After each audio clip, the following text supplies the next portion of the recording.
همه چیز از عکسای اینستا شروع شد. مین هی جین، رئیس کمپانی آدور که زیر مجموعه هایبه. قبل از اینکه نیوجینز رو دبیو بده، نیتسونا متوجه عکسای عجیب و پدوفیلی این خانم در اینستا شدن.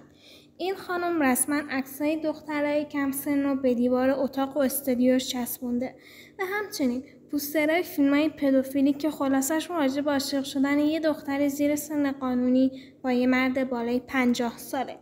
اما بعد از اون میاد بیانیه میده که عکسایی که به دیوار چسبونده هدیه بودن و از کسایی که براش شایعه ساختن شکایت میکنه. اما کسی حرفاشو باور نکرد، چون این خانم وقتی تمی نصرانی زیر سن قانونی بود توی عکس برداری و بهش کانسپت سکشوالیتی میداد و قبل از گرفتنشون بهشون نمیگفت که قرار لخ شه تا تمی ورزش نکنه و بدنش پسرونه بمونه.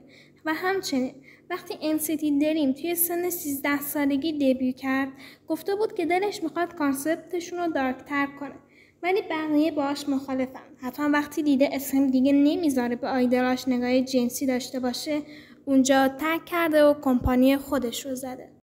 بیاین یه نگاهی به قربانی‌های جدید شنی نیوجینز بندازیم. مکنه این گروه 14 سالشه و بزرگترین عضو گروه 18 سالشه. میکاپ های ساده، موهای مشکی، معصومیت خاص و تراوت نوجوانی خاصی به این گروه داده.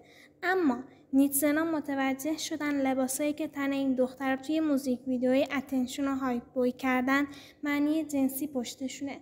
لباسی که این دختر 14 ساله تن کرده یعنی من دختر برای نیاز جنسیتون جور میکنم. به کسایی که شغلشون پیدا کردن دختر برای مرداست میگن، ولی بازم بودن کسایی که از مین هی جین دفاع کنن. اما متاسفانه داستان اینجا تموم نمیشه. وقتی که آهنگ کوکی منتشر شد پشمای همه از متن آهنگ ریخت، چون خیلی‌ها معتقد بودن آهنگ معنای جنسی داره و خوندن همچین آهنگی برای دخترای کم سن کار درستی نیست. بعد از اون کمپانی بیانیه داد و گفت 2 خانم بالای 30 سال متن آهنگ رو نوشتن و مشکلی نداره و همچنین تیم سازنده تعجب کردن و کسایی که معنی آهنگ رو بعد متوجه شدن مشکل از خودشونه نه ما. یه مترجم حرفه‌ای انگلیسی میاد توضیح میده که کوکی منظورش اندام تناسلی خانم است و هر کی بگه نه خودشو گول زده. در آهنگ کوکی میگن نه کوکیز.